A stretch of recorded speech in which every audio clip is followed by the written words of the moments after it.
What verse is it? 28? 28?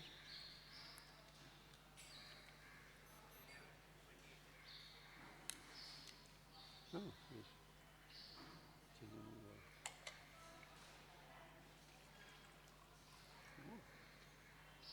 Thank you.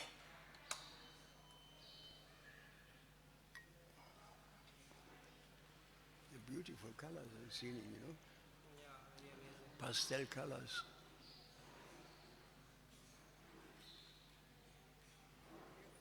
Very tasteful ceiling.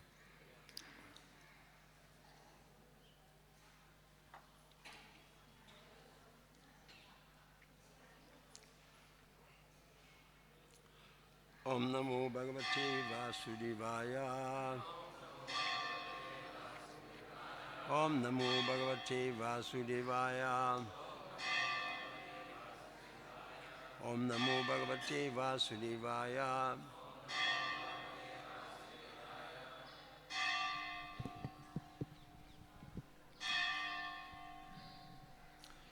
Shri Videha Usha Manye Bhagavata Sakshat Pasadan Vo Madhu Dvishaha Vishnu Bhutani Lokanam Pavanaya Charantihi Shri Videha Uvacha Manye Bhagavata Sakshat Vasadan Vo Madhu Dvishaha Vishnu Bhutani Lokanam Pavanaya Charantihi Shividya Uvacha Manye Bhagavata Sakshat Vasadan Vo Madhu Dvishaha Vishnu Bhutani Lokanam Pavanaya Charantihi.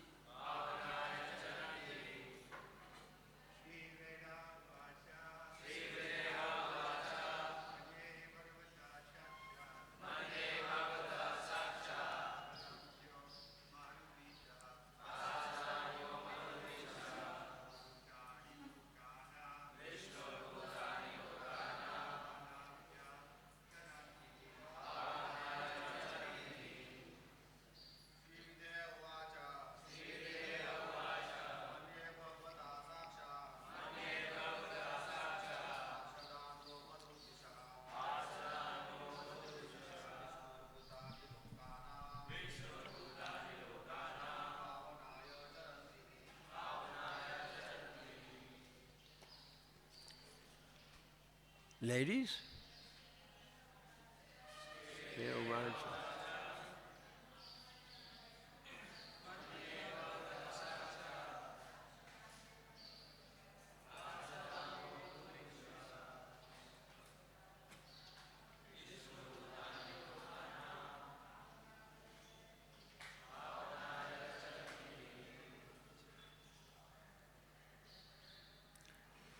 Shri Vidya Uvasha, King Videha said, Manye, I consider Bhagavataha of the Supreme Lord, Sakshat, directly, Pasadan, personal associates, Va, you, Madhudvisha, of the enemy of Madhu, Vishnu, of Lord Vishnu, Bhutani, the servants, Lokanam, of all the worlds, Pavanaya, for the purification, Charanti, they move about, he, indeed. Translation. King Vidya said, I think that you must be direct associates of the Supreme Personality of Godhead, who is famous as the enemy of the demon Madhu. Indeed, the pure devotees of Lord Vishnu wander throughout the universe, not for their personal selfish interests, but to purify all the conditioned souls. Who translates? No need? Everybody speaks English?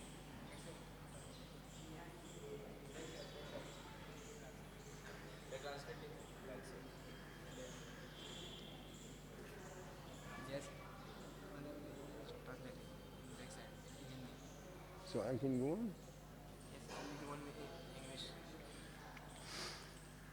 King Nimi here welcomes the great sages by glorifying their transcendental activities. It is well known that the Supreme Personality of Godhead is transcendental to the three modes of material nature as stated in Bhagavad-gita, Mam Evya Paramam Avyayam. Similarly, his pure devotees are also on the transcendental platform.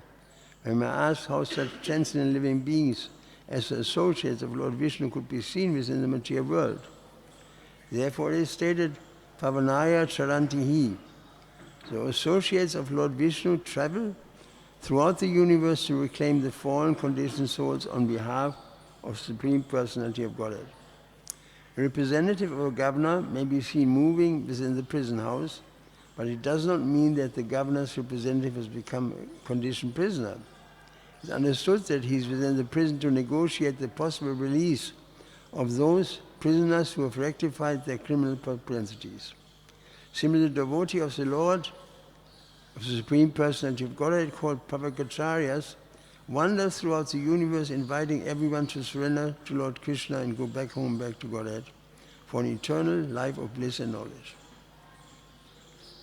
In 6th canto of Srimad Bhagavatam, the mercy of the devotees of the Lord are described in connection with the salvation of Ajamil.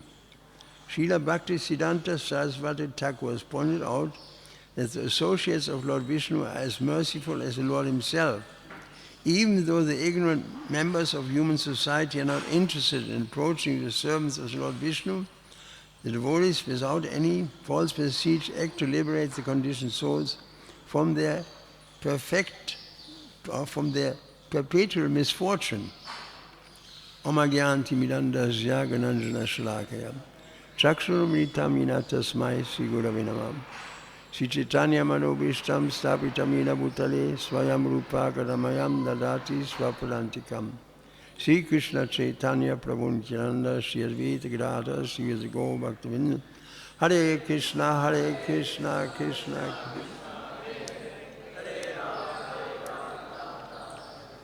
I'm very grateful that after a year or two, I don't even remember, I've come back to Mumbai and can give a class in front of exalted personalities. Like Trivikram Maharaj is a very senior devotee, most senior devotee in ISKCON. He's here, and so many others I don't know. So it's my great honor to be here and give class today. Now, here it is stated that the pure devotees wander throughout the universe not for personal selfish interest, but to purify the conditioned souls. And when we were distributing books in the old days in Germany, one time Prabhupada invited us to come and see him in London. And we had hardly arrived when he said, you should come immediately, but we have to take shower. No, even without shower, come right away. So we came to his room upstairs and he asked this question, what is the most important verse of all? And somebody of us said, Yaradikataka Krishna Upadesh. Wherever you go, you preach. And Prabhupada, that is indeed the most important verse. Wherever we go, we're going to preach. Because that is what gives Krishna the most pleasure. In the spiritual world, the modus vivendi means the lifestyle, is that everybody tries to make Krishna happy. That's the idea. Gopis also, they try to make Krishna happy. Lord Chaitanya prayed in his prayer that I do not care for my personal happiness, I care only for Krishna's happiness. And if it makes Krishna happy to put me in distress, then this is my greatest of my happiness. And it was also stated in our Shastra, in Bhagavad-gita, what is this verse? Vanashrama vibhagasha swanushita tasya dharmasya Samsiddhi Haritoshanam, the perfection of Dharma. What is the first line of that verse? Huh? Athabum Vidvija Shrestha, twice born. Varnashrama Vibhagasa, all the entire Varnashram Dharma system, Svanushtitasya Dharmasya, is simply to please God. And that people don't know. Because we came here to the material world not to please God, to please ourselves, basically speaking. I like the example. I come from a Christian tradition originally, and even Bhaktisiddhanta quoted this example, that in the beginning there were Adam and Eve, according to the Bible, our original parents. Of course, we know that is symbolically. They're not our original parents. Our original father in the material world is Krishna. Ambita Pradapita. So there was one tree in the Garden of Paradise. They were not supposed to eat from, the tree of knowledge. And so one wonders why there is a tree that is forbidden in paradise. Yes, there is a tree. The tree is, the snake came, Eve, the wife, was very curious. Nature of a woman, she was very curious. Why is this tree forbidden? And the snake came out and said, because if you eat from this tree, you become as good as God. And that is, the problem. That is a problem. That's why we are here. Because you can see on this computer there is an apple there. And there's a bite there. In the beginning, there was an apple. We took this bite.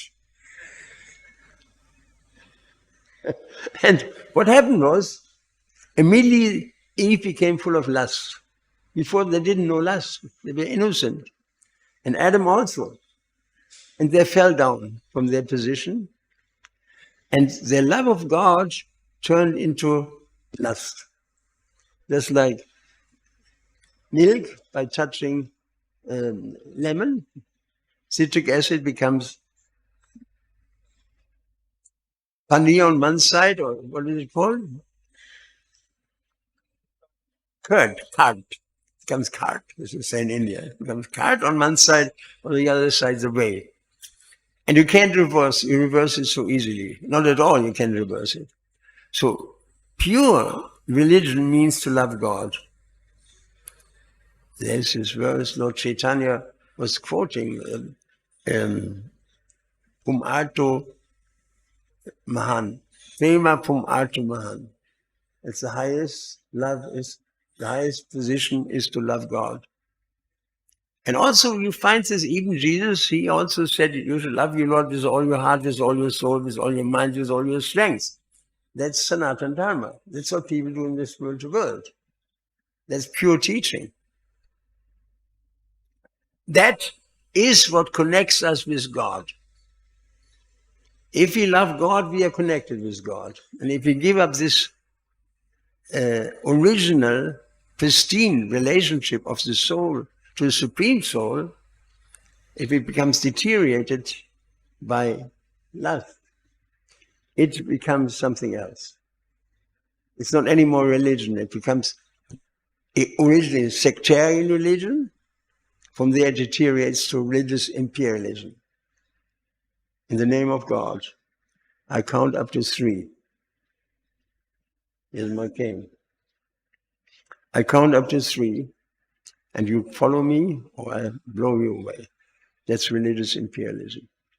Religion, in the meaning of the word, you will not know, but the word religion is meaningful. Re means again, reunion, for example. Reunion. There's no, reunion means people have been united before, and then they come back together. It's a reunion. So in the same way, religion, ligare, the Latin word ligare, means to connect. So religion, in a pure sense of the word, in the semantic of the word, means religare, to reconnect with God, which automatically implies that we have been connected before.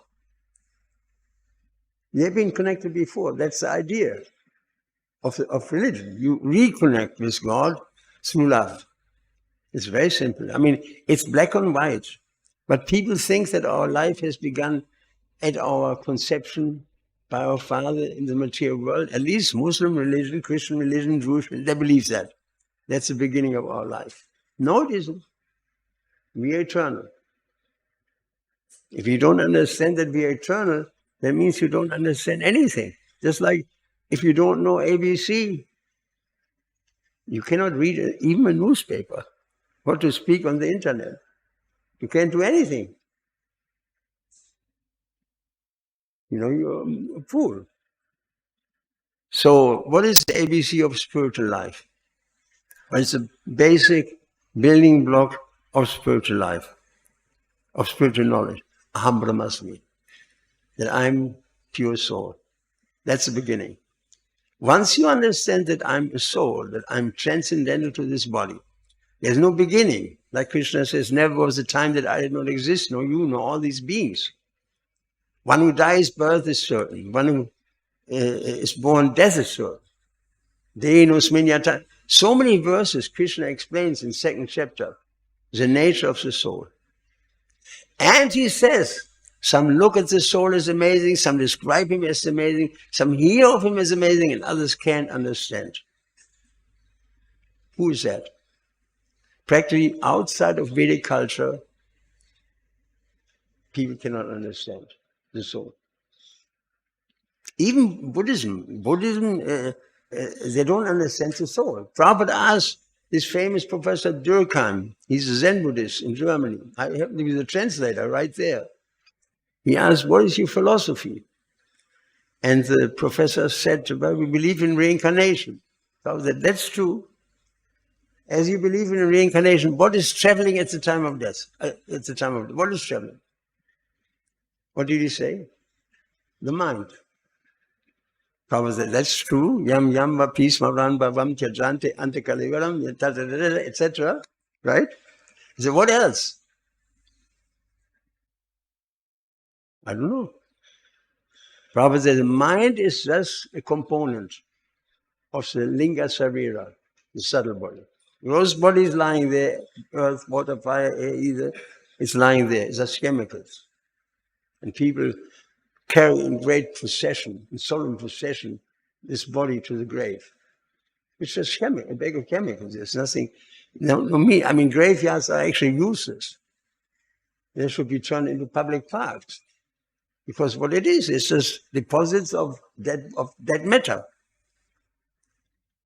So when there is no knowledge of the soul, you have no knowledge. You cannot understand. You cannot understand why the innocent suffer. When I tell this story hundreds of times, when I was a little boy, I was 10 years old. My brother died of cancer, brain tumor. It was horrible. Horrible times 10. And my mother never recovered. It was devastating. I asked the priest, Catholic priest, where is God in the suffering of my brother? Why does God allow that? He said, I don't know. I said, there must be a reason. He said, but I don't understand it, he said. Even recently, there was a tsunami in Japan, 12 years ago. And the same question was raised by one little Japanese girl. She was only 7 years old. Holy Father, why are all my friends dead? He said, I have the same questions. And we don't have the answer. So the Buddhists didn't know. Unless you understand there's a previous life, how can you... People understand in their future life, Muslims or all these people are Brahmanic religions. They believe in future life. I get the rap for this life and all the good things of this life. In the same way, when I understood this later, when I was 16 years old, reading some Buddhist scripture, that this is just the result of a previous existence, I said, finally that makes sense. Religion has to be reasonable. It doesn't make sense that there's a God who knows everything, is omniscient, is everywhere, omnipresent, and he's all-powerful, omnipotent. So he sees all the misery of the world, and what does he do about it? Nothing. How can you, what kind of God is that? Krishna, God, is equal to everyone. Has to be, otherwise, how is he God? Samoham sarvabhutishu namedveshtotinapi, equal to all. At the same time, somebody suffers, somebody isn't suffering. How does it tally with his equality? Well, karmana devanechina, according to his karma, Krishna, Sri Bhagavan Vacha, I put him into particular, under the agency of Yamaraj, under particular conditions. Like a high court judge. A high court judge is neutral. But somebody he sends to jail and another one he sends to freedom. That's his freedom. Based on, on the deeds. I have a good story. When I was temple president in Heidelberg, way back in 1974, the police came in the middle of Mangala arati and arrested a brahmachari, a boy who had just joined, a couple of days in the movement. I said, why are you taking this boy? He said, who are you? I said, I'm the temple president. What's your name? Such and such. He said, we cannot tell you why we take him. We don't know what he did. But one thing is sure, the judge wants to see him.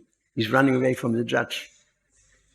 So the boy called me 2 days later and said, I got arrested because I had some bang, hashish, in my pocket. The lawyer said, please come, bring your mentor, maybe he can talk to the judge. So I came there. The judge said, Mr. Brinkman, my family name, are you here? I said, yes. We want to talk to you. I said, yes, speak. So I said to the judge, I understand what he did.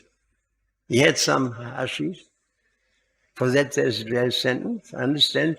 Jail is for correcting people. Am I right in my understanding? He said, yes. I said, he's already corrected. The judge said, how is that? Well, we don't take drugs, tea, coffee, alcohol, nothing of these sort of things. He's with us. He gave up this habit. He's corrected. Second of all, we're non-violent. We don't kill animals, we don't kill even an ant. Third of all, we don't gamble. And most important, we don't have sex. The judge said, no sex. I said, no, only in marriage, and then for producing children. He said, that's worse than hell. Take him with you, he's sufficiently punished.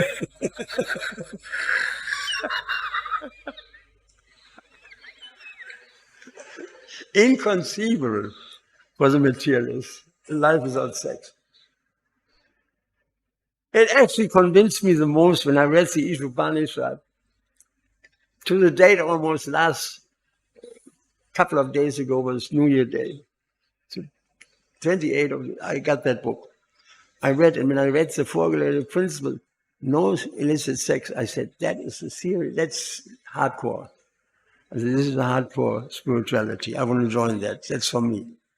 I was more convinced of anything than that, So, but for the materialist, this is unbelievable. So there's justice there. And you cannot understand divine justice in the suffering of the world. We think, when we experience suffering, and generally the human nature is to see suffering as outside of the jurisdiction of God. But it isn't. It is God himself. He causes us to suffer based on our activities. There's absolute justice there. Even the demons cannot suffer more than they're supposed to suffer. Even the demons. Everything is, my father used to say, the mills of God grind very slow, but very precise. Very precise. That's what it is. So God is equal to all, that's right. He knows everything, he sees everything, he's everywhere. At the same time, there's justice. In the German concentration camp, I'm from Germany, so I know the history. There was a court case inside the concentration camp by the Jewish rabbis. And God was in the dock.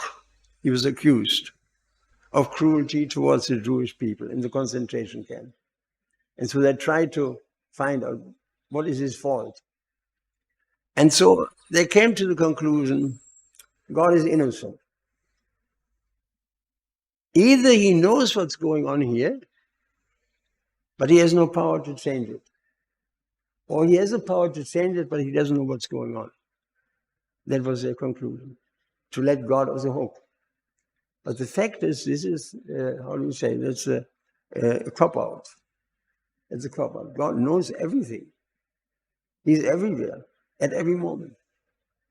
And so in the material world, we just suffer our reactions, basically speaking. And that's a second-class way to get rid of karma.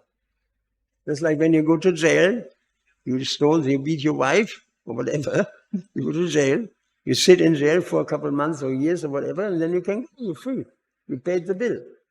The material world is nothing but a big jail where you pay your bill. So that sort of becoming free from reactions is second class. It's imperfect. What is the perfect way to become free from sin? Am tvam sava papabhyo, to turn to Krishna. Hare Krishna, Krishna Krishna, Hare Hare, Hare Rama, Rama. Even more sins are forgiven than one is able to commit in a lifetime if he's sincerely chanting Hare Krishna. But that's the royal way, the intelligent way to become free from karma.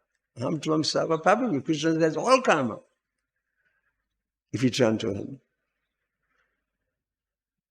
It's like when you go to a supermarket, whatever you put into the market, into the basket, in shopping cart, you have to pay. You can't tell the cashier, wait a minute, that's unfair. You can't. You say, but look in your bag. I'm just giving you the bill for what you have in your bag, that's all. And you have to pay. And you have to pay your bills in the material world. But it so happens, if you look, there's a gas box and there's a supermarket owner sits there and you go. He may say, you go. Right? So that's the good thing if you know Krishna. If you turn to Krishna, he frees us from all reaction. Even if your shopping bag is full of things and you don't have the money, normally you have to pay. But if you know the man who owns the supermarket, he may say, you can go. So that's the beauty of it. It's not unfair. How can God be so harsh? Karma is very hard. It's very horrible, the reactions. You see this in children in Gaya's state right now, or anywhere in the world, particularly children. And people can't understand, what does it have to do with God? Well, if you were be able to cross the threshold of their previous life and look into their previous life, you can understand exactly why a person is suffering what. 100%. 100%. Krishna doesn't make a mistake. And if you don't have this knowledge, if you don't understand the soul as being eternal, having a previous life, you cannot understand why. And so when the top man of the Christian church was asked, Helena, Japanese girl, why are all my friends dead? He said, I have the same question. I don't know. I don't know. We don't have the answer. But he said, maybe one day we will understand.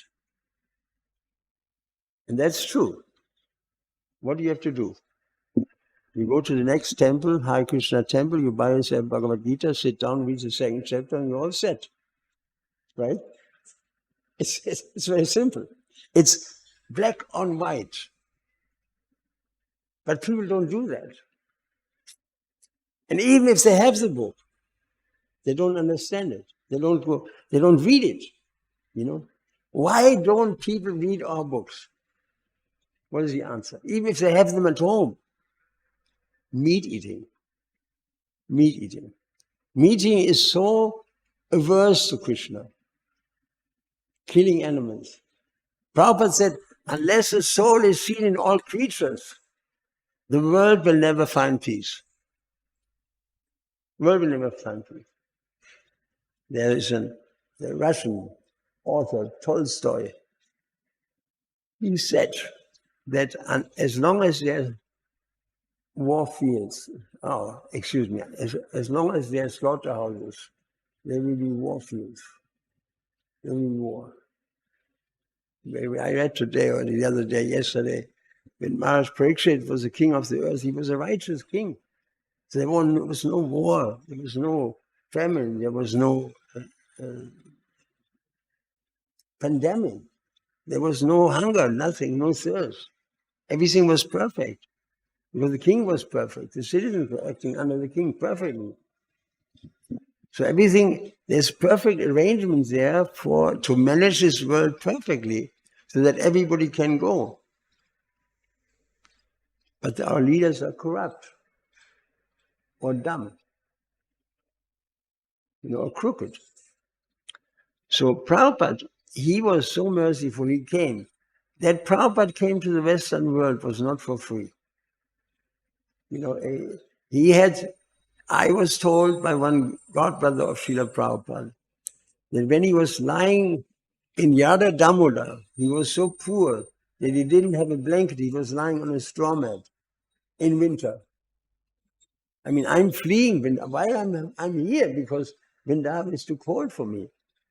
So he was lying in winter on a straw mat that he can roll together, and he had high fever. And his godbrother said, unless you go and get a bed, you'll die. And Prabhupada said, I want to use every farthing for book distribution. Think about that. Every farthing for book distribution. He suffered so much. One heart attack, even going to America was hard for him. He got 2 heart attacks. And even in New York, he got a heart attack. And Brahmananda rolled him into the hospital. And the doctor examined Prabhupada. And he said to Brahmananda, this old man is praying too much. He should simply walk every day. And Prabhupada heard that, he started laughing. This old man is praying too much. He started laughing. He said, that's a fact. So from that day on, Prabhupada walked every day, morning walk, without fail, every single day. It took him one time to hear this, to put it into practice. He was so strong. And he heard something that made sense to him. So Prabhupada went through inconceivable difficulties to come to Krishna consciousness. It was not by faith. There's a verse actually in this regard. Let me just find it. There's a verse, Tapyanti loka tapina.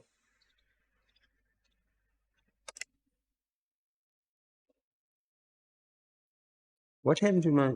That's what it is. Yeah. Tapyanti loka tapina.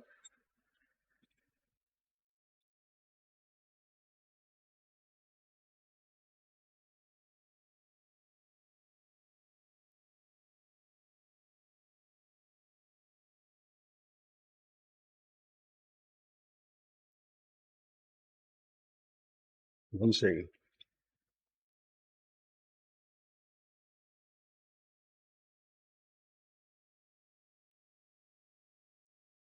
Tapyanti loka tapina sadava prayasojana paramaradanam tajdi purushas akilatmanaha. It is said that great personalities almost always accept voluntary suffering because of the suffering of people in general.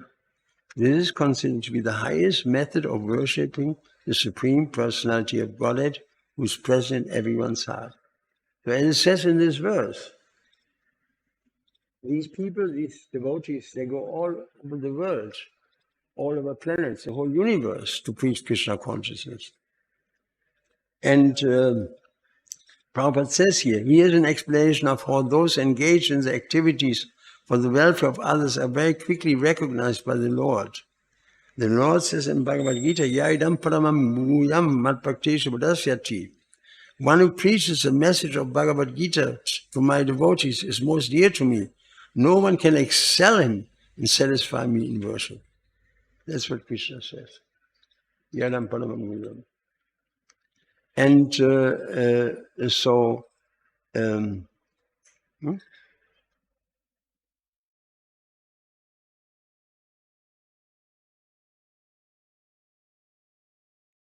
there are different kinds of welfare activities in this material world, but the supreme welfare activity is spreading Krishna consciousness. Other welfare activities cannot be effective, for the laws of nature and the result of karma cannot be checked. It is by destiny or laws of karma that we must suffer or enjoy. By destiny we suffer. Destiny. One person came to Prabhupada and said, Swamiji, can you read my hand? Swamiji, can you read my hand? Prabhupada said, yes. Prabhupada looked at his hand. All bad. He says, Swamiji, what are you saying? What are you saying? He said, I see in your hand birth, old age, disease, and death. But if you clap in your hand in kirtan, your lines will change. Your lines will, it's so charming how Prabhupada expresses this. All your lines will change if you clap your hands in kirtan. If you dance in kirtan, if you worship God, glorify God, your destiny goes down the drain. It changes completely. No doubt about it. So, therefore, to distribute this knowledge is the highest activity in the universe. There's one lady, she's a book distributor. I don't want to name her name, she may not be comfortable with that. She distributes Prabhupada disciple books since 50 years. And she had a dream of Prabhupada. Why the spiritual master is on the planet? Dreams may be true, maybe not true. It's negotiable. It may be, maybe not. But after his departure, we should take them very seriously. So she had a dream that, not a dream. What happened to her, she went to Radhakunda. And there was a Baba that told her, Mataji, do you want to have love of Radha? She said, yes, I can give you love of Radha. Come with me. And he gave her a mantra. So many, the idea to get love of Radha is very common. People want, even unqualified people. I saw in the temple in Vrindavan in front of Radha Shyam, a girl from the West, was very scantily dressed, actually not appropriately dressed, very half naked, practically speaking, hippie hair. And I asked him, Mata, what are you praying for? He said, I want to become a gopi. It's not that easy to become a gopi. None of our acharyas have this desire. They want to be an atom at the lotus feet of Krishna. But so many unqualified people want to achieve love of Radha, but they have no qualification. Prabhupada used to say, first deserve, then desire. First deserve, then desire. So she went there, and this man said, I give you a mantra. And she felt there was something happening to her psychologically, some attraction. So then one night, she had a dream, and Prabhupada came to her. And I believe this dream is true. Came to her, took her hand and said, you come with me. I want to show you love of Radha. So she was happy. Prabhupada will show her love of Radha. So they came to Radha Kunda, and Prabhupada said, no, let us dive into Radha Kunda. So they both dove into Radha Kunda. Prabhupada had her by the hand. There was a huge table with books there. There were thousands of people around. Please give me one book. Give me one book. I want a book. Give me a book. Please give me a book. And then Prabhupada said, what are you waiting for? This is the love of Radha. And Radha couldn't distribute these books. everywhere. That's a pure interpretation of the love of Radha. The gopis, tabakatam jatapta divanam kavidir evitam tamasapam shravana mangalam. That verse. Those who distribute love of God, they're the greatest welfare worker. Not cheaply trying to achieve love of Radha. It's Sahajiaism. It's Sahajiya. I mean, I asked myself one day on a morning walk from Germany, Prabhupada was in Germany. I asked Prabhupada, can you tell me something about your internal life? Prabhupada ignored it. So I was young and said, but Prabhupada, I would like to know, can you tell me? He ignored. So I dared to ask him another time. He said, but that's one thing. And Prabhupada said, first deserve, then desire. Chant Hare Krishna. So I got a first-class lesson from Prabhupada himself on this issue. That we should not fools rush in where angels not dare to tread. So many times, I remember in Mayapur last year, somebody gave a lecture, rather rasic lecture. And my godbrother Rameshwar, who's the book distributor in America, who printed all these books, we were sitting together and said, here we go again, Pirthu, it never dies. Here we go again, it never dies, you know. So Prabhupada gave us a first-class lesson here. You know, if you want to please Krishna, like the gopis are pleasing Krishna, if you're young and you have the energy, go out there and distribute books, and Krishna will be very pleased. Prabhupada said, if you really want to please me, distribute these books. He wrote us in Germany. You know, very important. Yesterday we discussed this. It's an amazing way how in a very selective way you distribute Krishna conscious knowledge. Because in general, people who are fools and rascals, they don't buy books. Right? So if people have some good karma, they buy a book. And then out of this many, they won't read. But if somebody actually reads a book and comes to the temple, who of you read a book and came to the temple? Please lift up your hands. Who came by reading a book to the Hare Krishna movement? More, come on, lift up your hand. In the beginning there was a book. Not in your case. Prasada? Huh? Other devotees. What? Video. Yeah, but I mean, in any case, book distribution is an excellent way to attract people who are serious. If somebody sits down and reads a book, you got to be serious, you know. And fools and rascals don't read our books, you know. It's Krishna's way of attracting serious people to his movement. Therefore, book distribution is so important to us. And any temple who distributes a lot of books, a lot of people join. Always, you know, good people join. You know, and wherever book distribution stops, the whole preaching collapses. No doubt about it. Because it's the basic of our movement, is distributing these books. Because, as it says in this verse, am I out of time? Out of time? No. It says, what is the verse? No devotees of Lord Vishnu wander throughout the universe not for their personal selfish interest, but to purify all the conditioned souls. And this way the avatars, Krishna avatars, they come to preach Krishna consciousness. Jesus, Satyavesha avatar, he preached love of God. And he paid a very high price. Prabhupada was very highly respecting, paid a very high price. When he was arrested, he could have run into the mountains. He saw people coming from the other side of the valley, if you are familiar with Jerusalem. He saw from the temple, a whole group of people came in the middle of the night with torches. They knew he came for him. He could have run into the mountains. They could never have found him. They had no heat-seeking devices. But he stayed right there. And he knew what's going to happen. He knew what's going to happen. He said, "Your will be done." He said, "If possible, let this chalice pass by, if possible. But your will be done." And that is the mood of a devotee. Your will be done. In the material world, everybody, my will be done. Me first.